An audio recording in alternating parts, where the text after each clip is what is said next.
President Bola Tinubu directs manhunts for killers of hunters in Edo State.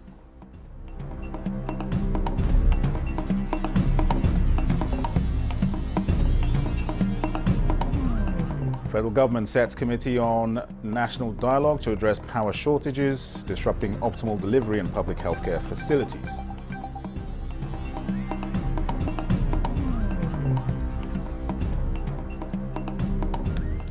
And we get to report on how governments can leverage drone technology on enhancing aviation safety. This new initiative or technology is not supposed to replace the aircraft testing of the navies, but is to enhance the engineer's ability to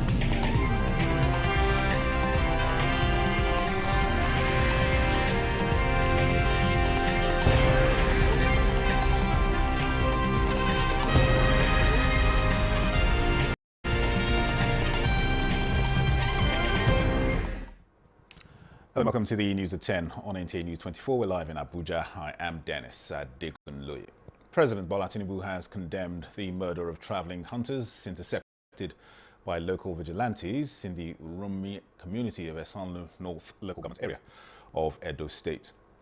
The president, in a statement, expressed shock at the dastardly act on Thursday, directing police and other security agencies to conduct swift and thorough investigations and bring to book the suspected culprits. President Tinubu commiserated with the families of the affected victims and assured them that criminals would not be allowed to shed the blood of innocent Nigerians in vain. The president noted that jungle justice has no place in Nigeria and all Nigerians have the freedom to move freely in any part of the country. He commended the Edo State Governor, Monday Okpebholo, and community leaders for their swift response to averting the escalation of tensions. The federal government has established an implementation committee for a national dialogue on power in the health sector. This initiative aims to address the unprecedented power crisis that has been disrupting the optimal delivery of care at public healthcare facilities, particularly at the tertiary level, for decades. Minister of State for Health, Dr. Isiaq Salako, who presided over the inauguration in Abuja, emphasized that Nigeria is steadily moving towards fully achieving universal health coverage under the renewed hope agenda of President Bola Tinubu. Oluseye Adiago has details. After 6 months in the Ministry of Health and Social Welfare, Dr. Isiaq Salako, a public health physician and health activist, has used most part of the period visiting health institutions to receive first-hand information on Nigeria's health services and how citizens grapple with series of limitations in accessing the care they need. I know hospitals that pay hundreds of millions of naira every month. Top on the list of these challenges is the deficit in electricity provision, huge energy cost, and its effect on public health facilities, mostly the teaching hospitals. The federal government is set for a national dialogue on power in the health sector, and the first leg will be the inauguration of a committee with the task of bringing experts from the health and power sectors to develop an implementable plans. The intention of government is to see how we can have a structured framework, a guideline that can be used for implementation of alternative energy, renewable energy in the health sector system. And if you look at our budget for this 2025, you see a lot of hospitals who wants to do alternative power, who wants to do this, who wants to do that. We need a guideline to help to ensure that in doing that, we obtain optimal advantage from it. And I also use this opportunity to, on behalf of my colleagues, pledge our commitment to serve with all of our heart. The pledge from the team leader comes with an optimism that the tasks assigned to them will be pragmatically carried out. In Abuja, Oluseye Adiago, NTA News. The federal government is advancing the integration of drone technology in the aviation industry to enhance safety, reduce costs, and pave the way for a more sustainable future for the sector. Minister of Aviation and Aerospace Developments Festus Keyamo stated this during the one-day workshop for aviation stakeholders on NAVAID drone advancements in air navigation and safety in Abuja. Aliu Kabir reports. The Minister of Aviation and Aerospace Development in a message says air navigation and safety have always been the cornerstone of the aviation industry. To this regard, he explained that the need for cutting-edge drone technology has become imperative as air traffic continues to grow, hence the need for innovative, efficient and reliable solutions. Participants, including other African countries, are expected to use the opportunity to learn, collaborate and envision the future of aerospace together. Initially, we were contracting calibration out to other countries, but this administration has deemed it necessary to acquire its own equipment.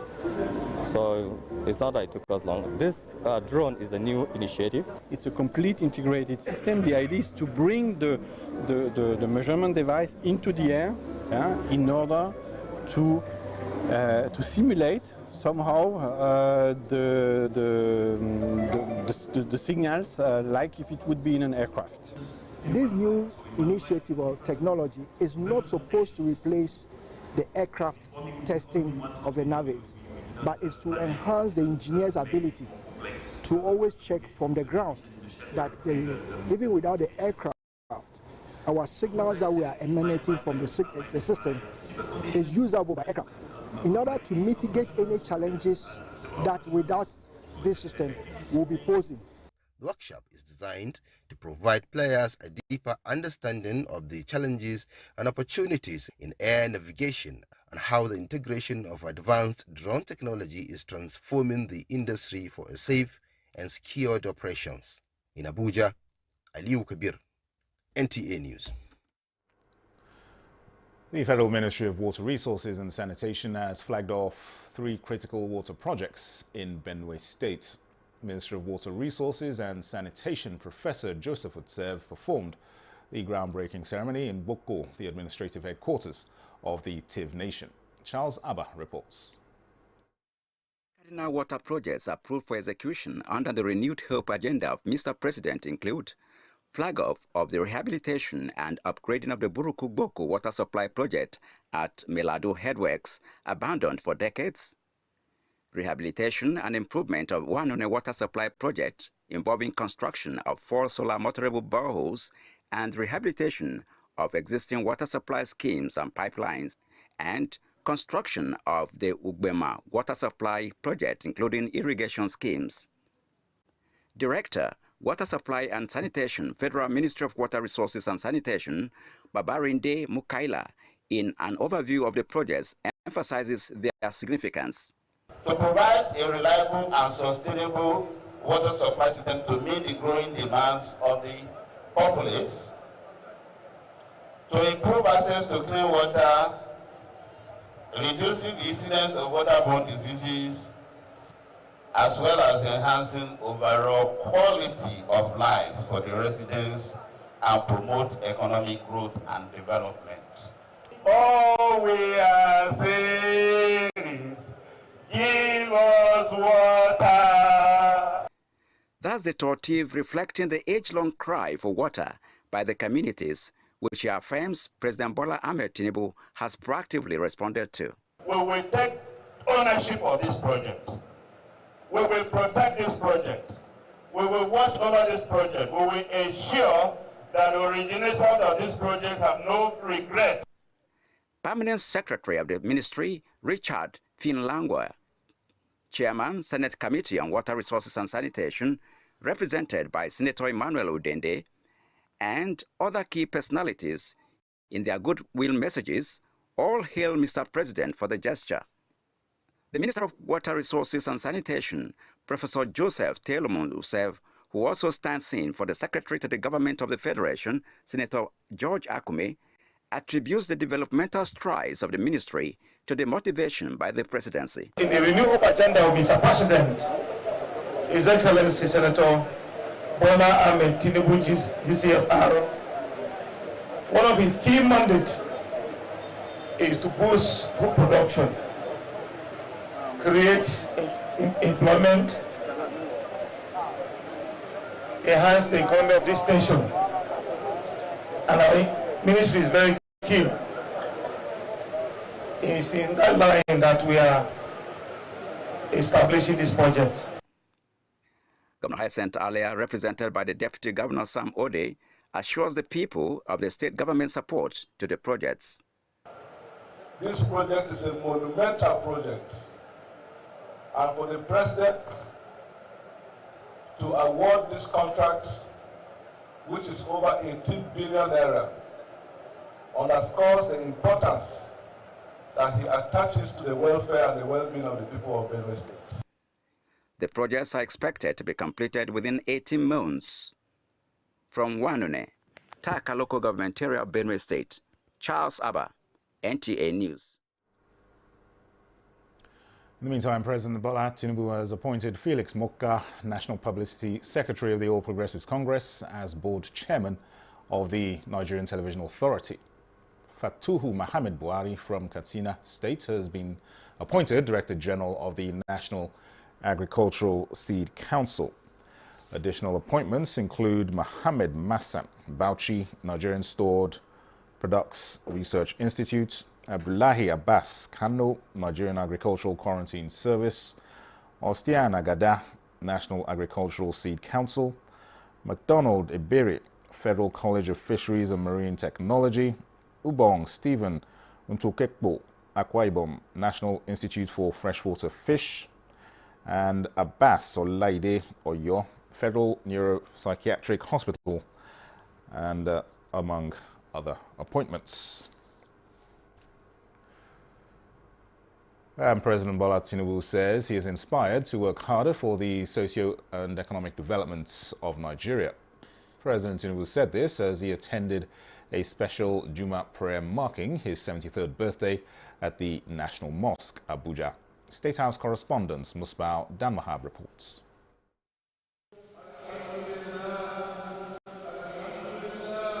Last Jummah in this year's Ramadan fast, it is a special day for Muslims as they round off the annual spiritual obligation. And President Bola Tinubu shares in this significance with his 73rd birthday on the 29th of March, coinciding with the 29th day of Ramadan.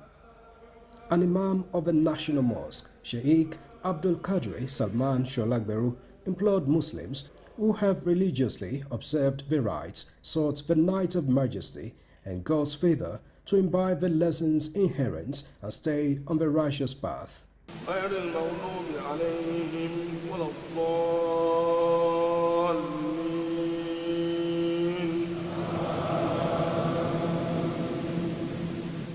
After the two-standing Juma prayer was the special moment for President Bola Tinubu on the eve of his 73rd birthday, and so special prayers for the strength, guidance and protection of God for the birthday boy as he continues to pilot the affairs of state. Supplicating to Almighty Allah subhanahu wa ta'ala to elongate your life, to put more barakah in your life, to help you, to assist you in piloting the affairs of this country. Vice President Kashim Shettima and Deputy President of the Senate, Barao Jibril, were among top government functionaries who shared the moments with the president. Congratulations, Your Excellency. Thank you very much. It's your birthday, special prayers. How do you feel this day? Feel good, feel happy, and give thanks to Almighty Allah that has protected us so far and continue to answer our prayers, accept our ibadah. That is key and very important to all of us. A prayer for our country to stabilize, keep in peace, and safeguard our people, all the citizens. How does this keep you rededicated to the service? Well, the word for all of this is hard work. You work harder, you pray harder. And that's the inspiration that I got from all of this. But thank God Almighty. In Abuja, Musbao and Wahab, NTA News. This is the News at 10 on NTA News 24. More reports after the break. Celebrate Ramadan with Bafi and enjoy up to 40% off on selected products from living room, dining room, bedroom, and royal sets. Pay less, save more, and refresh your home for iftar gatherings and cherished moments with family and friends. Visit our showrooms in Abuja, Lagos, Kano, and Enugu, or shop online to enjoy our exclusive Ramadan sale. Let's make this Ramadan unforgettable.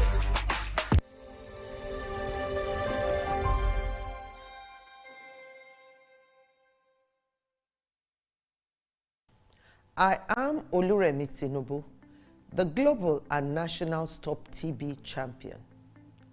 Many people have asked why I've chosen to champion the fight against a disease like tuberculosis. My reason stems from a deep personal experience. I once had a friend who unfortunately fell ill and concealed the nature of his sickness until it was too late. Eventually, after he passed, we discovered he had tuberculosis. Sadly, due to the stigma and discrimination surrounding the disease, he would not speak up or seek for help. His death was a painful reminder that we could have intervened and saved a life if only we had known earlier. Tuberculosis is an airborne disease that primarily affects the lungs, but can also impact other parts of the body. Being airborne means anyone, regardless of their social economic status, can contract it. In Nigeria, one person dies of TB-related illness every 7 minutes, amounting to 206 deaths every day. Globally, one person succumbs to TB every 25 seconds, which is a staggering 3,456 lives lost daily. These deaths are entirely preventable because TB is curable if detected and treated early. If you or someone you know has been coughing for 2 weeks or more, coughing up blood, experiencing night sweats, or losing weight drastically, it might be TB.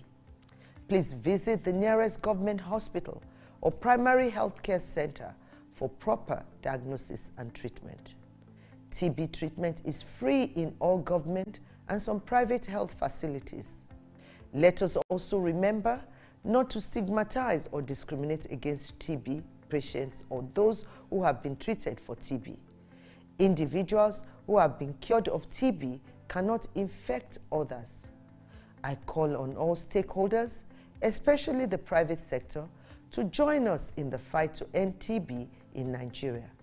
Together, we can make a difference. Remember, TB anywhere is TB everywhere. End TB by 2030. Yes, we can.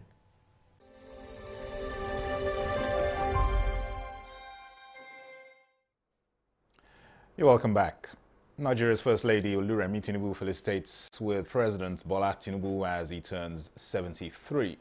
In a personal message to celebrate his birthday, the First Lady appreciates God's faithfulness in the life of the presidents over the years. She describes the presidents as her knight in shining armor, whose strength, courage and resilience have all contributed to who they both are today. Wishing the presidents a happy birthday, the First Lady prays for long life, divine health, joy, peace and prosperity. And Senate President Godswill Akpabio extends his heartfelt felicitations to President Bola Tinubu on the occasion of his 73rd birthday. In a congratulatory message, Akpabio describes President Tinubu's passion for Nigeria's progress as contagious as he commends his vision and dedication to the progress of Nigeria. President Tinubu, he says, has in the last 2 years demonstrated astute leadership through bold economic reforms and prays Almighty Allah to grant him continued wisdom, strength and good health to steer the nation to greater heights. Similarly, Speaker of the House of Representatives, Tajuddin Abbas, says that Nigeria is fortunate to have a committed Democrats and patriots like President Tinubu leading at this critical time. He recognized Tinubu as one of the most experienced politicians, having excelled at both state and federal levels. The Speaker praised the President for courageously removing the long-standing fuel subsidy and for implementing vital people-oriented policies, including the student loan scheme, consumer credit scheme, new national minimum wage, and local government autonomy. Wishing President Tinubu many more productive years in good health, Abbas reaffirmed the House's commitment to working cooperatively with the executive for the benefit of all Nigerians.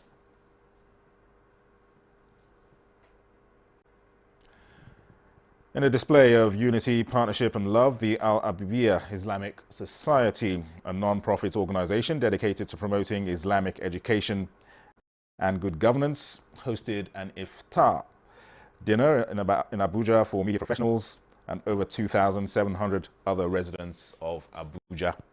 Thomas Ogbetere reports that this event marked over 2 decades of fruitful collaboration between the society and the media. Strong bond that has flourished for over 22 years with thousands of beneficiaries. Many collect meals and breakfast harmoniously. The iftar gatherings celebrated the enduring relationship between the Al-Habibiyya Islamic Society and the media. This partnership is known for supporting the society's mission of promoting Islamic knowledge and good governance. The support that the media has been giving to Al-Habibiyya over the years has given us the opportunity to reach out to the international community, to tell them that we can do it, Nigeria can do it, we can collaborate, we can corroborate what others have been talking about. But we are not what they say we are, because we are better than whatever they think we are. Founder of Al-Habibiyya Islamic Society thanked the media for their key role in spreading the message of peace, education, and for fostering deeper understanding of Islamic teachings in society. Today we feel 2005, but today, in the last 10 days, it was 2008 daily. But yes, day before yesterday, it was 2007. Today is still 2007. You can ask, how do we count? We do it by plate by plate. So we know the number of plates we have done in a day. We cook like 10 bags of rice. We cook like 90 crates of egg. For many attendees, the iftar highlighted the importance of unity in a divided world. In Abuja, Thomas Ogbetere, NTA News. This is the news at 10 on NTA News 24. Here is a recap of our top stories. President Tinubu directs manhunt for killers of hunters in Edo State.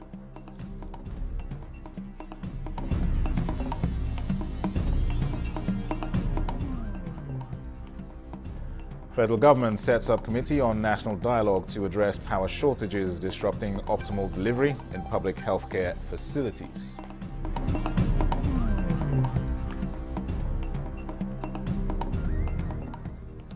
We brought you a report on how government can leverage drone technology in enhancing aviation safety. This new initiative or technology is not supposed to replace the aircraft testing of the navies, but is to enhance the engineer's ability to